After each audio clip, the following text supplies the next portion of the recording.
Hi, everyone. This is Progressive HR Live. I'm Corinne Woodman Hollowbeck, your host. And today we have with us Asmara Kazmi from AK1 Consulting. How are you, Asmara? I am brilliant and all the better for being with you, my dear. How are you Oh, you're doing? so kind. I am wonderful. I am wonderful. So we are live on LinkedIn as well as YouTube. Tell you guys a little story. I tried to get onto Twitter Live. Well, wouldn't you know, I have that cam issue again. Here we go. Guys, you might just have to disproportionately stare at my face. Advance apologies.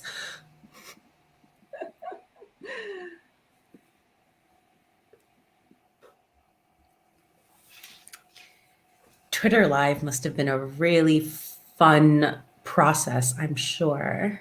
Yeah, can you hear me, Asmara? Yeah, of course. Okay, so this is super weird that I don't have a camera.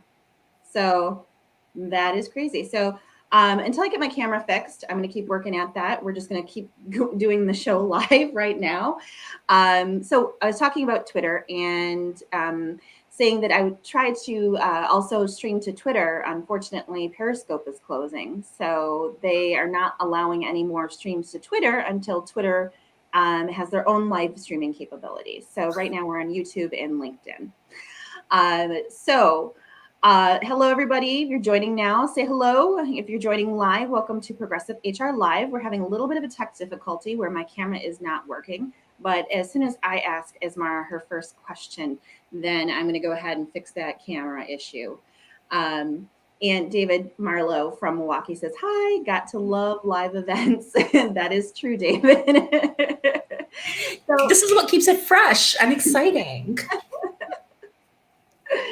Asmara, where are you joining us from? I am near a town called Skipton in the UK, in the north of Yorkshire. It is not that cold, and the hills are still surprisingly green, which is very suspicious overall. And I'm joining from Madison, Wisconsin. I know you can't see that right now because I am blank here. So let me see what I can do here. I'm going to try to leave the studio and come back in. If you guys should drop me, I will be right back. Before we do that, Asmara, we're going to be talking about sustainability, systems thinking in HR today. So as we get into our comments and questions, I would like to ask, when we talk about sustainability, what are we referring to? Excellent questions to start off with. On the most basic level, sustainability means addressing the needs of today without compromising the needs of tomorrow. This tends to have three important ingredients, if you will: environmental quality, economic prosperity, and social equity. Now, I know those three things sound super lofty and vague, but actually pursuing them takes many forms. For example, the shift to renewable energy, protecting biodiversity, utilizing our resources better, or mitigating pollution or reducing waste. The list goes on. But fundamentally, I think any approach to sustainability should always consider everything holistically because there's all of these different activities at play in any one given time. Thanks, Asmara. And as you can see, my camera's not up yet. I'm not really sure what's going on. So we're going to take a comment from, I believe, let's see here. I think we may have lost her again, guys. We'll only say beautiful, wonderful things about her while she's gone, like how she's so kind and so thoughtful and just such an incredible inspiration to HR professionals everywhere. And that all comes from the heart, ladies and gentlemen, okay? This is not just me trying to, oh my God, there she is. Yay! Hi.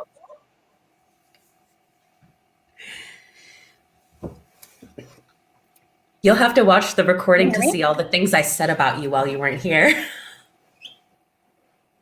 I can hear you fine.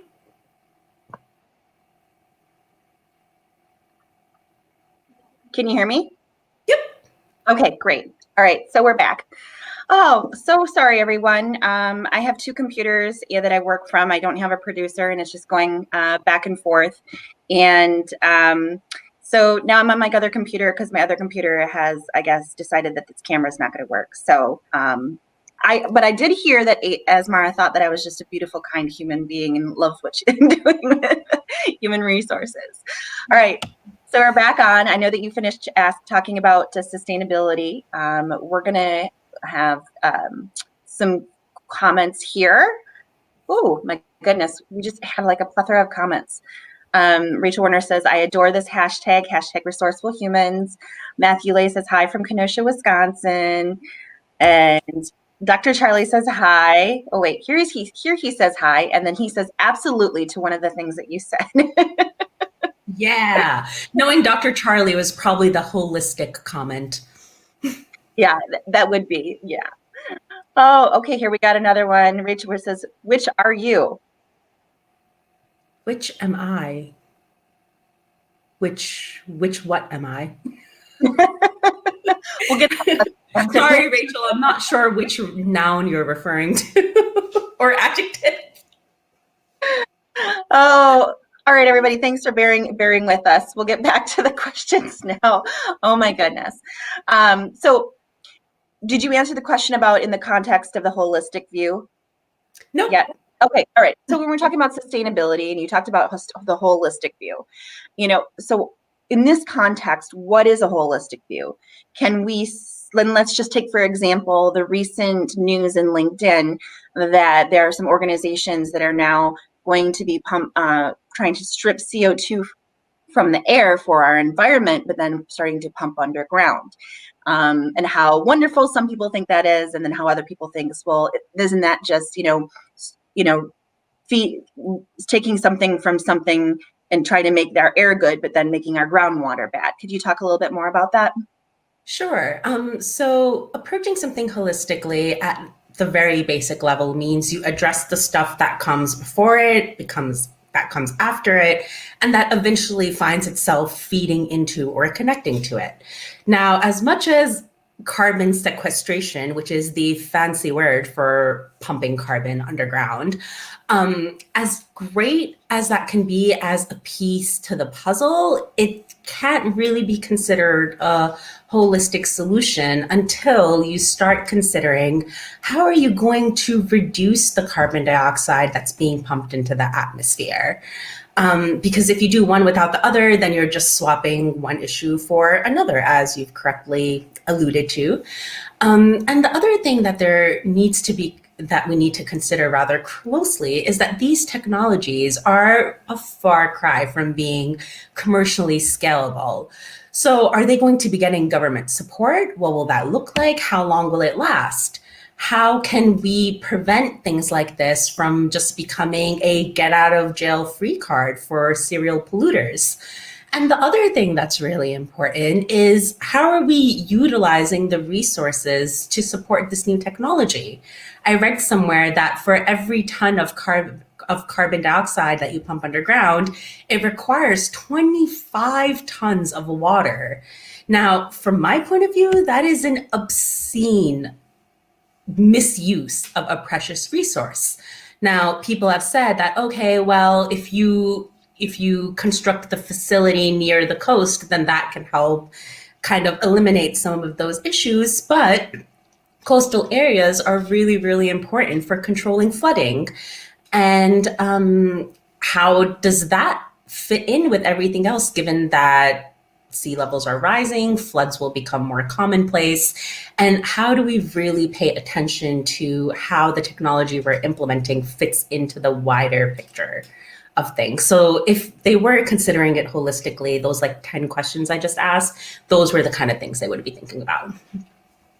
It's interesting because when I saw the notification on LinkedIn that this is happening, I was like, oh, this is wonderful. And this is great for our environment. And then Asmara and I were talking about this, and I asked her about, well, what's the whole, please describe the holistic view. And I said, how would you put this in the context of the CO2 emissions? And she started talking about it, and I'm like, oh yeah, that's a bad thing. It's nice that they're thinking about it, but in the retrospect, it's like maybe I shouldn't have like really jumped and said, oh, this is such a wonderful thing. Maybe I should have thought about it holistically. So thank you, Asmara. Of course. And in your defense, holistic thinking is not something our schools do a very good job of instilling. And on top of that, most of sustainability, if you ask anyone a question, the answer will 80% of the time be, it depends. Because it does truly depend on so many different factors. And I think for people who are trying to be more sustainable or companies who are trying to be more sustainable, it can be really disorienting and kind of annoying also to not be able to get those clear answers. So I really appreciate you touching this nuanced subject. Well, I've been fascinated for a long time, and it's not just that I've been fascinated. I think it's really important for everyone to understand sustainability and how it relates not just to our professions, but to the globe too, and the planet, and our relationships with each other. Yeah. So seeing that, going to some comments here. Simon Parsons says, "Hello, you two amazing souls." Hi, Simon. Yeah, and this is the way always. and David says again, "Hello, we're both wonderful humans." Yay. And then Rachel answered her question. Sorry, that was meant for Kareen. She said, "You're a lovely human." Thank you, everyone. And again, thank you for the patience with the tech difficulties we're having. We're okay now, so we can carry on and have me be completely concentrated on what I'm asking Asmara. So saying that, want to let you guys know if you have any questions or comments for Asmara as Asmara and I are talking, please let us know in the comments. We'll take all of your questions that we can, and we'll be throwing up comments as they come in where relevant. So moving on, this is a show about progressive HR. So my next question is, why is sustainability within progressive HR important? Great question. So in the general business world, I find that there's been more of a shift towards people wanting purposeful business. And a lot of the conversation around that has centered around the triple bottom line. So people, profit, planet, and people. And I think progressive HR, especially because of its human-centered approach, can serve as a great bridge between profit and people. For example, some of the pillars, if you will, of moving beyond perks and trying to foster workplace inclusivity and supporting lifestyles, that's all incredibly important. And I think that there is no other entity better placed to bridge that gap between people and profit. And if you like, and of course, with each of the things that we're considering, things become considerably more complex. So, for example, if you take remote working, there is, an aspect of, yeah, sure, carbon emissions are going down, but what about all of the carbon embodied in the technology that makes that possible? I mean, big tech are terrible gluts for scarce materials, precious metals, not to mention dubious human service record, human, what's the word I'm looking for? Support records and crazy, obscure supply chains. So that's not something that really gets given a lot of, I guess, time in the spotlight with carbon footprinting and things like that, because it's like a later scope. And then people are like, oh, we don't need to, record that or whatever. So I think that because progressive HR is so human-centered, it can really be that powerful kind of early adopter. So yeah, I completely agree with that. And so what is an example of how we can view sustainability and our HR processes systems? Because, HR is continuously in this time gap where we're consistently trying to catch up our processes and systems with the disruption that's happening and how the world is changing. And a lot of times, I'll say most times, the sustainability doesn't really come into play. And I think that as our world is more disrupted, as we have more digital transformation, sustainability is going to be one of those, I wouldn't say issues, but I would say things that matter, because it does matter. And that we're going to be consistently having to think about and putting into our policies and our procedures. So, for example, let's talk about, well, you have an example. Yeah, so I was reflecting on a conversation we had a while ago about shortened work weeks. And in principle, it sounds like a great idea. I mean, you get some carbon savings from reduced heating and cooling costs, you get less commuting, so less emissions. But I think that a crucial point that a lot of people miss out is how is that newfound time being spent? Right? So if you now have Friday off and you're like, I quite fancy some time away. How about a city break? And you jump on a plane or you jump in a car and you go somewhere. I mean, that more than cancels out any savings you would have made from the shortened work week. And also, if you're, just resorting to retail therapy for fast fashion, which is horrible for the environment, if you want to do any one thing today to drastically cut down your carbon footprint, look at how and where you're buying your clothes, for sure. And I think that progressive HR and HR in general can become a really powerful force for creating the mindsets and the programs that will prevent this counterproductive behavior. So kind of getting people together and be like, okay, well, we have a shortened work week because we want you to better harmonize your work and your life. And what will that look like? Are you going to take walks in nature? Are you going to volunteer and things like that? Obviously, at the end of the day, only the employees can decide how to spend their time. But at least if you have them thinking about it from the get-go, then that kind of helps offset some of the more unhelpful behaviors that people might adopt with their free time. Yeah, I agree with you. That's a great idea. When we start writing these policies and talking about shortening the work week, 4 days, 3 days, 2 days in the office, 2 days out of the office, remote work, we also have to instill in our employees, like you said, the idea like this is for self-care. This is not to go out shopping. It's not to shop online. It's not for retail therapy. This is like yoga and walks in nature. And what we're doing this shortening of the work week and going remote for our environment. And let's really think about it's for our environment, as well as for ourselves. I know. So this is interesting. So we kind of said that, I didn't say this, but you said this, we're going to maybe throw some puns in here and some sci-fi references. So I can't believe that I'm kind of the first one starting to mention this. Well, actually, it's not me that mentioned this, but Dr. Charlie asks if he'd like to know your origin story, the genesis of your why. And then we had Matthew Lay second that. So let's hear your X-Men origin story. Oh, wow, my origin story. You know what? This is Dr. Charlie getting back at me for all of those like hardball questions I threw at him. I see you. I know what you're doing. So my origin story. So my background is originally in psychology. I grew up wanting to be a doctor because I love biology, biochemistry, all things that make other people want to cry. Um, and I ultimately decided I didn't want to go down that route because I discovered my passion for sustainability.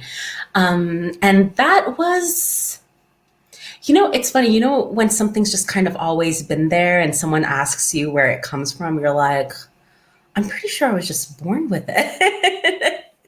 And I appreciate how that's a really boring origin story, but I mean, it's the truth. It just, by being a really intellectually curious person, I discovered all sorts of things that I was completely unaware of. And I thought, you know what? This is where my time and energy and effort can be best spent. So here we are.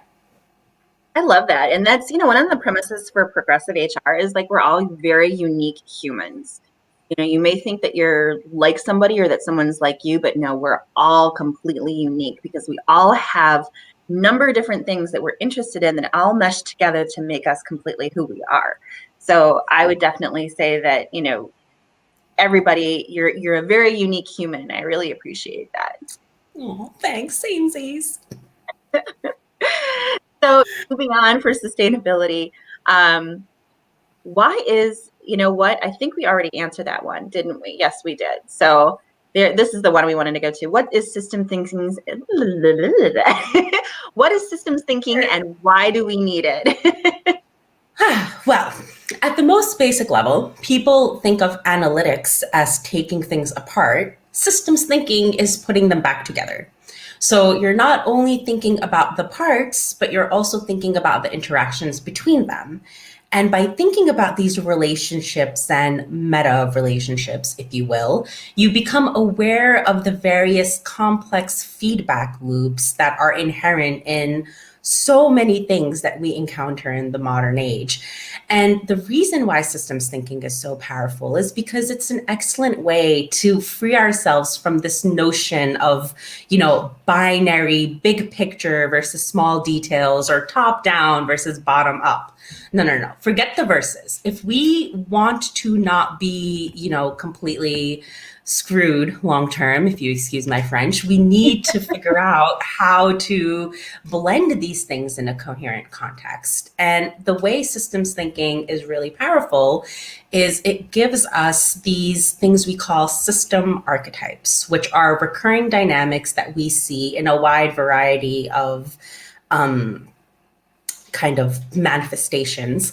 And these are excellent starting points from trying to conceptualize a problem.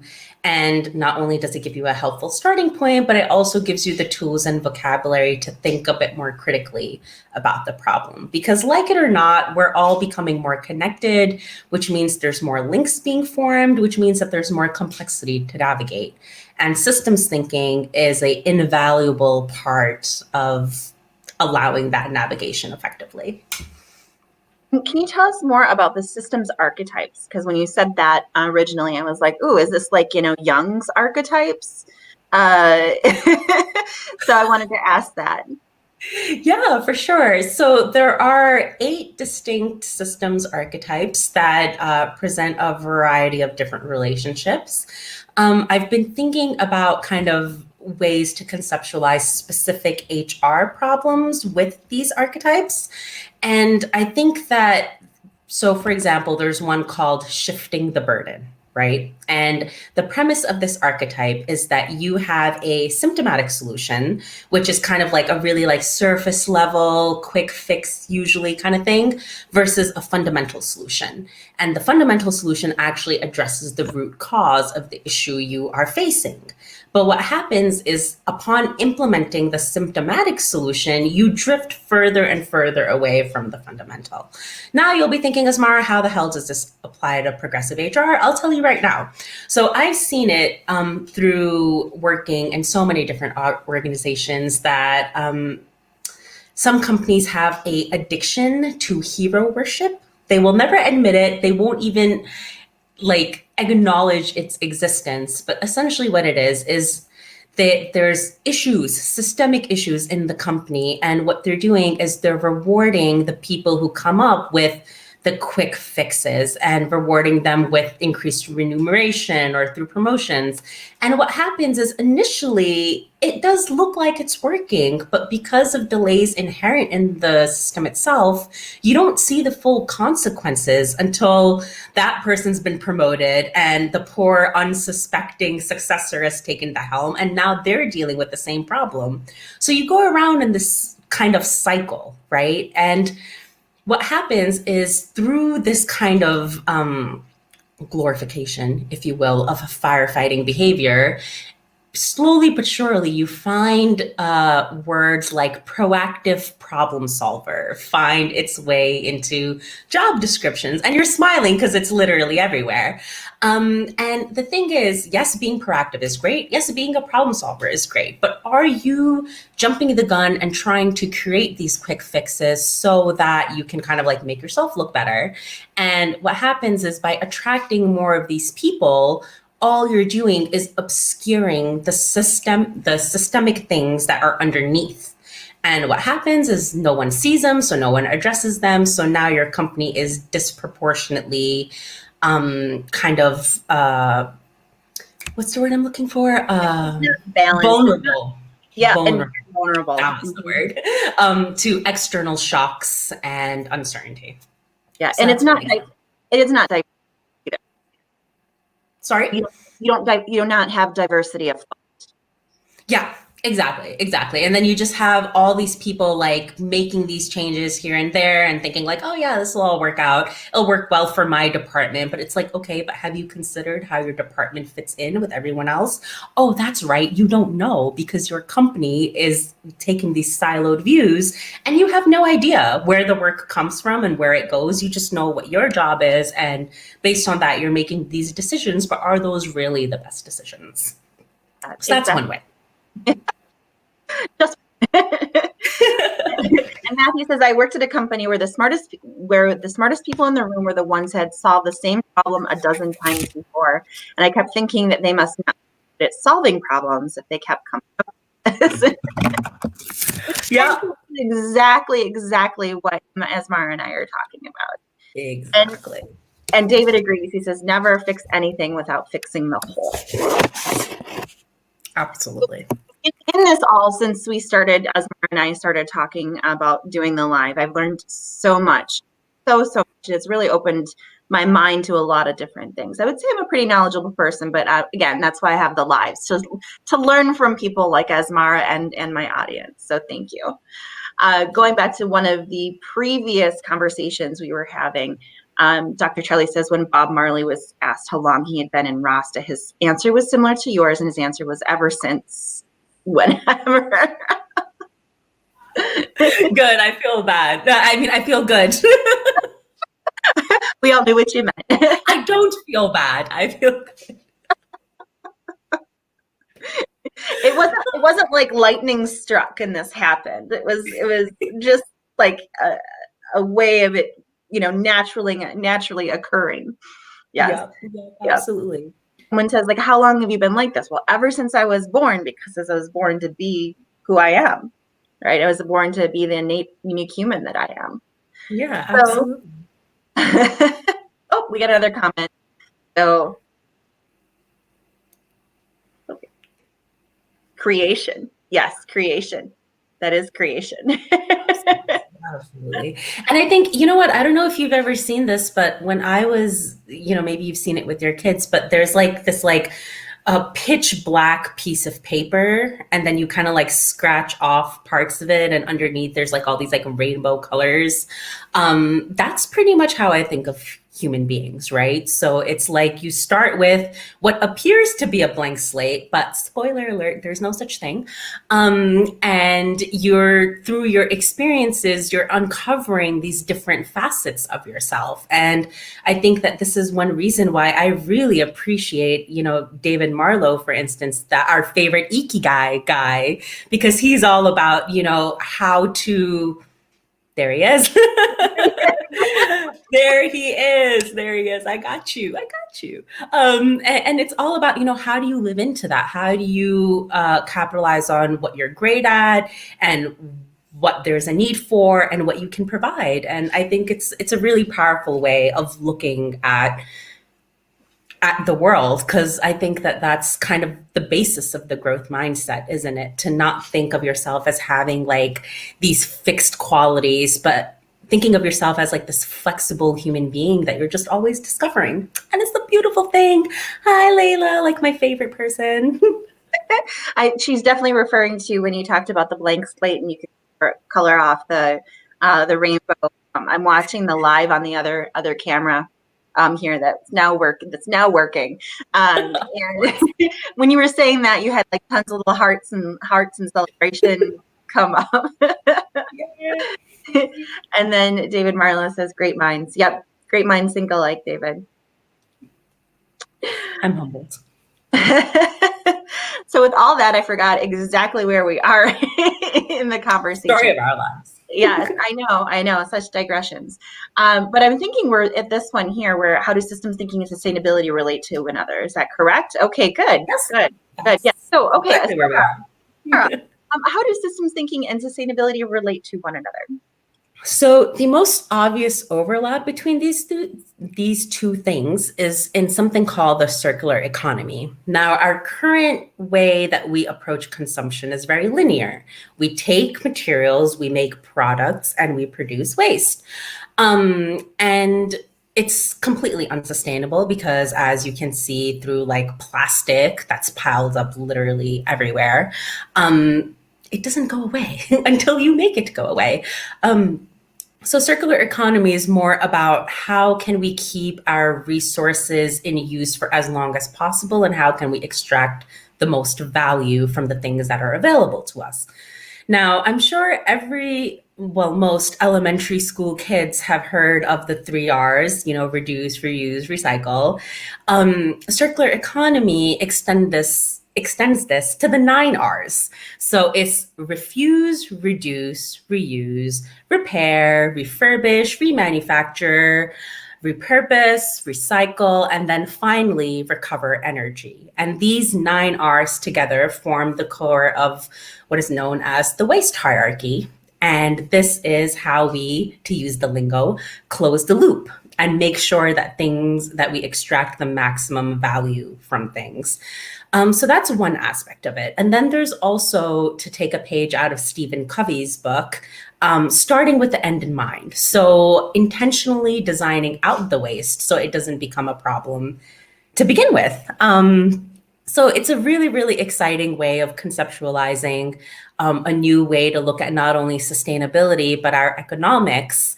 But the thing is, I don't want you to walk away from this thinking that, circular economy is some sort of silver bullet. Like when I mentioned earlier about sustainability and all the different forms it can take, circular economy, the last I checked, had 114 distinct definitions that have been used in them. And it's going to be a really long road from getting from here to there because our current systems suck, to be perfectly frank. We started with a Wild West and then we tried to impose order and policies onto it, which obviously was not going to work. So yeah, it'll be interesting to see where we go from here and how we get there. Well, I think it's, in making impressions on each other about, we've always thought, oh, we're doing so well. We do the three R's, and here you are coming and saying like, we've got nine R's, and my head's like, whoo, as an adult, I'm kind of like, okay, of all the things I need to think about now, like I want to, press upon my children, to press upon my family. Like we actually have nine R's now. So, we always had nine R's, just we really weren't aware of them. So my daughter, for the audience, my daughter hears Asmara and I talking about the nine R's.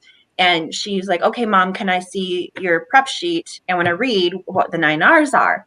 So we get in the car today and she's like, Mom, why did the dentist give me floss, but then want me to go to the store and buy the little flossers with the plastic that you go in the teeth? And so why did they give me this floss? And she goes, that's such a waste. And she's like, Mom, I should have used the nine R's. I should have refused it.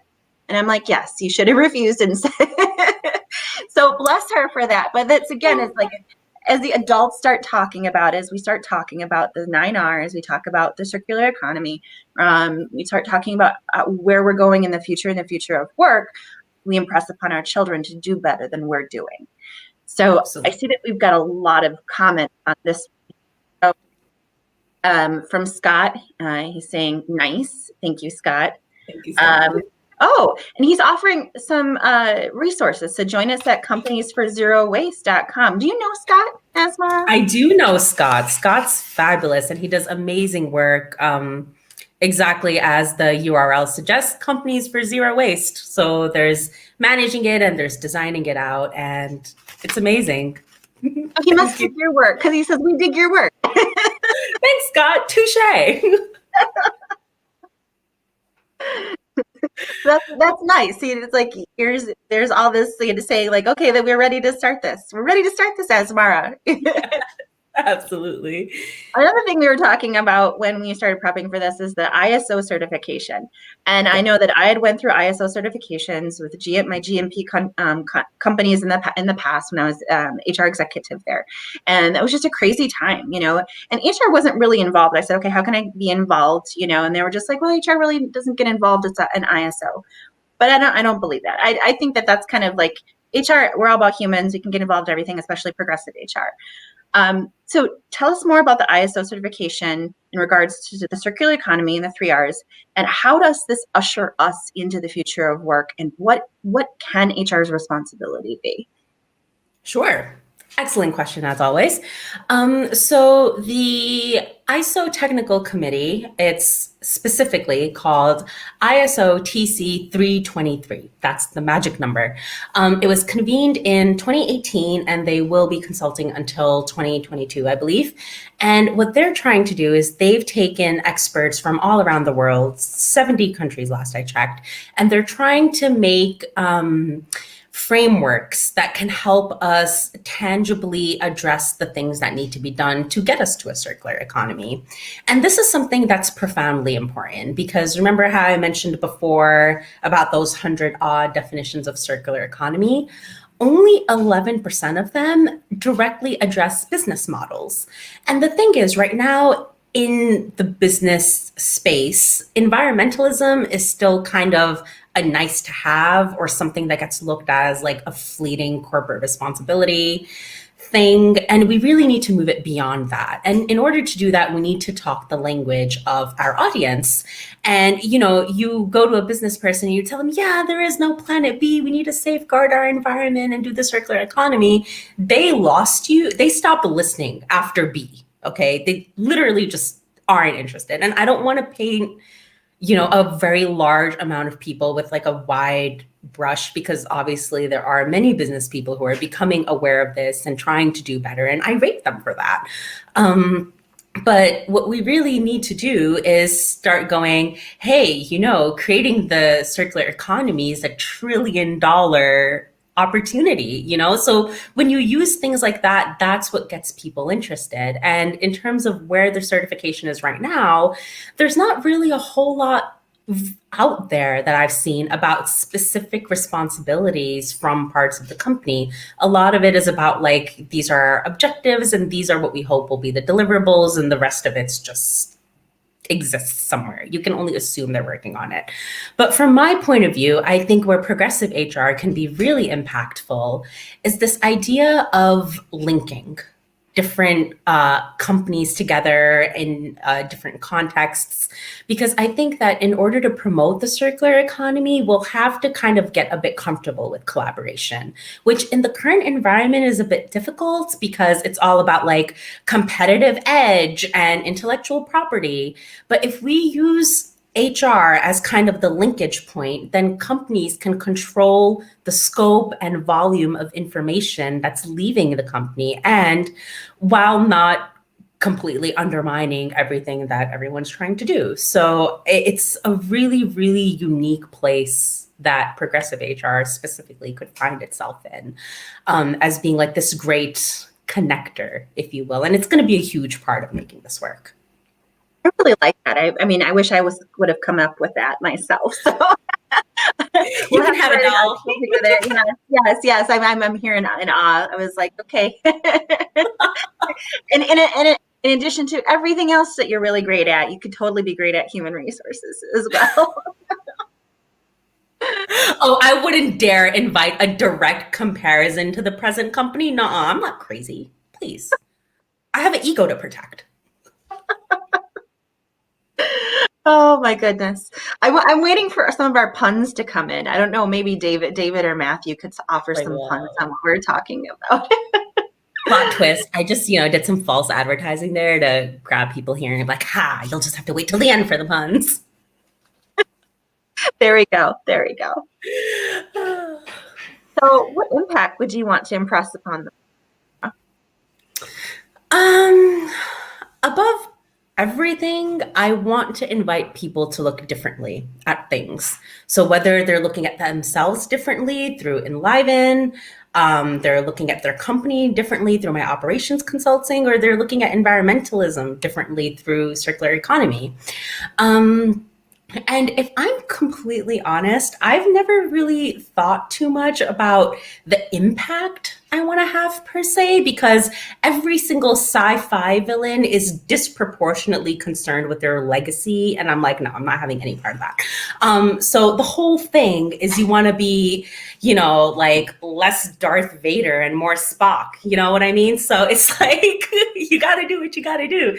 So I think about my ethos, and that is, to steal a line from my favorite doctor, the 12th one, by the way, always be kind, without hope, without witness, without reward.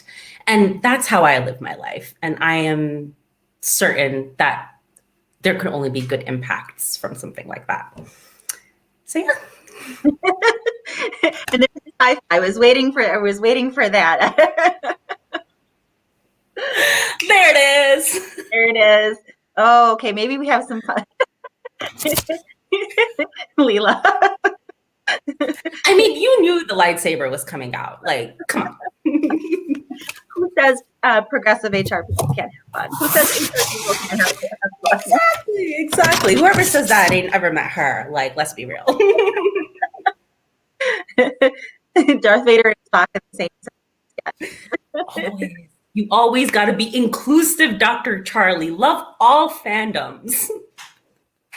And so I'm like, okay, so I was like, I do know who these two characters are. I was telling Asmara, I was like, you may talk. She says, I'm going to talk. Have some sci-fi references, and I'm just like, okay, I may not know what they are, just so you know. Vic, so funny. Yay. Oh, so we're coming to like our almost quarter point in the show. I saw one more comment come in. No, it's not. We're good. So I have two more questions for you, but everyone, if you have questions for Asmara or comments or questions for me, now's the time. We have two more. I have two more questions for Asmara, but go ahead and get your questions and comments in now. Now's the time. So how is systems thinking reflected in your Enliven application? You talked about Enliven when we were talking about what impact that you wanted to impress on the world. And I wanted to let everybody know why we're talking about Enliven is because it's, I think Enliven is it's something I've not experienced before. And I think it's something that really brings in resourceful humans, sustainability, system thinking, and just this holistic view of the world and people in it. And diversity as well. So I really want Asmara to talk about her Enliven application. Yeah, thank you for that. I often quip that I've, put everything but the kitchen sink into there, because, and that's the beauty of systems thinking, right? Because you approach the world with this new way of looking at things, because you see kind of like the recurring issues and where they are and how they are. But we'll get to that. Enliven for now is a one-on-one kind of support program. What I want to do is turn it into an app that can be leveraged by both individuals and businesses in the long run. And fundamentally what it is Enliven helps you answer a very simple question. Am I creating the best version of myself? Now, this question has three possible answers. Yes, no, and trying. And the trying was what I felt was missing from so many other things. And on top of that, how do you create the best version of yourself? Well, by systematically assessing, monitoring, and overcoming the things that are holding you back. And in the past, when I've heard people talk about these blockers, it was always kind of like this really vague notion of like, oh, there's like this wall that you have to break through. But there wasn't really a whole lot of guidance on, okay, well, what does this look like? How can you understand it? What are the various forms it takes? So Enliven helps to directly address that, and not only address it in a way that's like tangible, but take a data-based approach to it, which is what I personally really appreciate about it. And I think long-term, it can be really powerful for bringing together kind of this idea of like company objectives versus employee development, because at the moment they tend to occupy these two distinct spaces. And I feel like if we brought them together in a coherent context, that would be incredibly powerful, not only for helping companies reach their goals, but also for employee wellness and retention. Yeah, no, I agree with that. That's why I wanted to talk about it. So I think I have a question or comment from Dr. Charlie. What is your approach when it comes to acquiring and expanding your knowledge base? Ooh, good question. Good question. I what is my approach? So I'm currently subscribed to a number of like newsletters, one of those like recap newsletters. The one I love the most is by the journal Nature. It's called the Nature Briefing, and it is beautiful.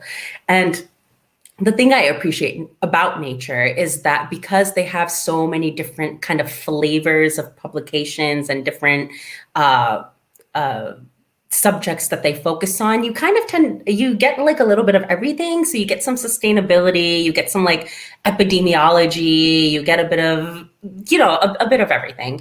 And more than anything, I would say my approach is mostly just a mindset thing. So I go out into the world just open, my heart, my brain, and just let things come to me as they will. I watch a lot of Curiosity Stream documentaries. So there's a pro tip for you. Love them. Love, love, love them. Because it's way better than watching Netflix forever. I mean, although I could probably watch Star Trek for hours on end. I mean, and that's the thing. It's more about recognizing the value that anything can bring to you, right? So I think especially on LinkedIn, people are like, oh no, well, this is a professional platform. And it's like, well, sweetheart, professional and personal, they are interlinked. You cannot separate them, okay? You do not start being who you are just because you're in a professional setting. So mostly my approach centers around like I said, being open, being curious, and following up with things, right? But also not going down the rabbit hole. So whenever I see something interesting, I always set myself a timer for like 5 minutes to be like, okay, I'm going to give myself 5 minutes to explore this. And I go really far in those 5 minutes because I can speed read. So it all works out. So I actually do like to watch Netflix to learn. A lot of times my husband will say like, "Why are you watching this silly show?" And I'm like, because there's something within it that I don't know about that I want to become. And here, it's not to say that everything that's on TV is real, but or it's it has a basis in reality. It has a basis in history. It has a basis in something that we should or should not be learning. At least I think a lot of it has to do with that. Yeah, there's some, I'm sorry, but Tiger King, I don't know if that's necessarily, I mean, there was something, okay, I'm going to take this back. There was something to learn in Tiger King, but I'm not sure it was the way I wanted to learn it. So The only thing I learned from Tiger King is people think their small problems are huge. That's literally the only thing I ever learned from Tiger King. And I watched like 10 minutes of it and I was like, you know what, I'm done. Somebody find me watching Doctor Who somewhere. Like, no, not doing this. I know I was kind of like, okay, so yeah, there's a guy out that I didn't even know that this thing existed. So that's my learning. But like you, 10 minutes, I think it's done. So Yeah, sounds good. so Dr. Charlie says, thank you for answering the question. Thank you for asking it. All right. So one last question before we summarize. I want to know what your plans are for 2021. Ooh, plans. You want a sneak preview, do you? So I, in July, will be finishing up my MBA with the Quantic School of Business, and I'm really excited to apply all the things I've learned there and use that to not only grow my business, but serve my customers better. I'm hoping by the end of this year to hire my first employee, which will be super fun. So sorry if like somebody who ends up being my future employees ends up watching this. Oh, good luck. No, I'm kidding. I'm great. Don't worry about it. So the way I see it, 2020 for me was setting up the board, and 2021 is playing the game.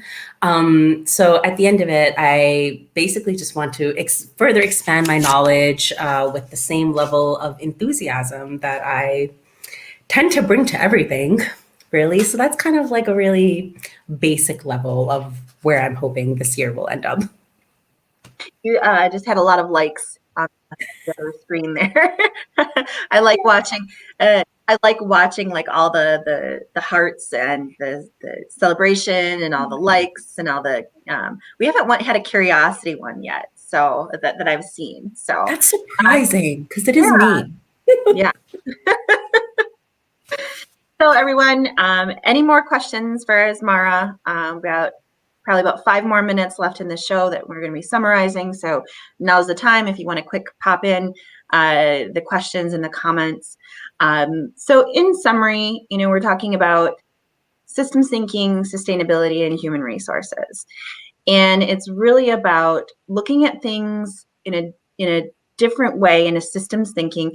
I would describe what systems thinking is, but it's still very new to me as well. So again, could you go over systems thinking very briefly? Sure. So the best kind of description I've come up with is, like I said earlier, analytics is about taking things apart. Systems thinking is about putting things together. So it's about appreciating the things that make up your system and the relationships between those things, and understanding to what extent is this something that is a recurring dynamic that we can leverage for a creative solution. And it also provides you with tools and vocabulary to help you approach complex problems. So it's a number of things. It's a language, it's a toolbox, it's a way of being. But I think the thing that people get a bit wrong about systems thinking is they hear the thinking and they go, oh, it's just, theorizing all the time. But in fact, it has some very practical applications. Thank you for that. And then sustainability is looking at our 9 R's and how we can make the planet better for our generation, possibly by using systems thinking, as well meshing in human resources, because human resources, to me, it's the end all be all. We're all resourceful. We're all humans.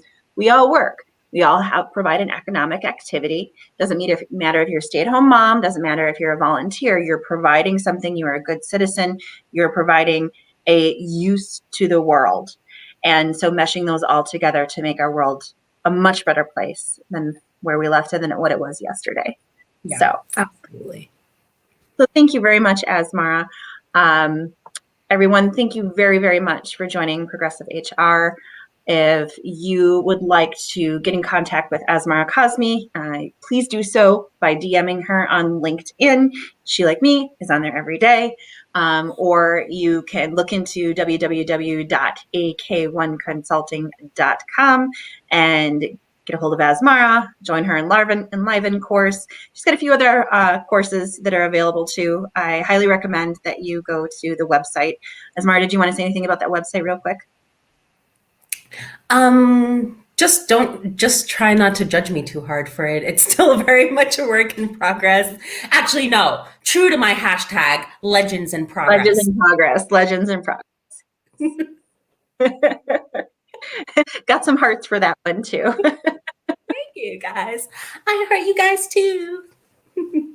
And please follow me or DM me. I'm on LinkedIn Monday through Friday for Corinne Woodman-Hollebeck. And you can also DM or follow Progressive HR on LinkedIn, or you can also follow hashtag Resourceful Humans, which is our hashtag. And coming up, what? Do it. Follow hashtag Legends in Progress and follow hashtag Resourceful Humans. And coming up in our last show of January, we're going to be talking with the CEO of Remote HQ, Wykit Lau. We're going to be talking about remote work tech. And this is really great because this will be next week is our first live demo of Remote HQ, of any HR tech. Will be coming next week. So hopefully we won't have some tech difficulties, knock on wood. So we'll be talking about YKit and his revolutionary remote HQ HR tech. In February, we have Beth Ridley of The Brimful Life. We're talking about digital wellness. Kieran Gill-Murray, talking about what HR can do to support digital transformation. And Nick Myers, we're going to be talking about, and he's from Red Fox AI, and we're going to be talking about sonic technology. I wish I had my sonic screwdriver. Wait a second. Oh, okay. Not that kind of sonic. No, not like Sonic the Hedgehog, not like Sonic the Hamburger. Or the screwdriver. So I wanted to let everybody know, thank you so very much, Resourceful Humans. Thank you, Asmara. Thank you, audience. Dr. Charlie says, great job, ladies. Thank you, Dr. Charlie. He says, oh, that's one from before. Thank you. And Leela says, Legends in Progress. Awesome work.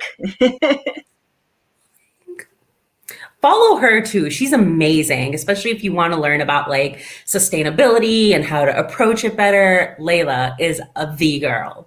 All right. So I will follow Layla right after this. It's Leela or Layla? Layla. Layla. Okay, Layla. All right. Thank you, Resourceful Humans. Thank you, Asmara. Have a wonderful rest of your Thursday. For those in the US, great Thursday afternoon. For those in the UK and Europe, have a great night. All right, everybody. Take care. Pleasure being here. Bye. Bye.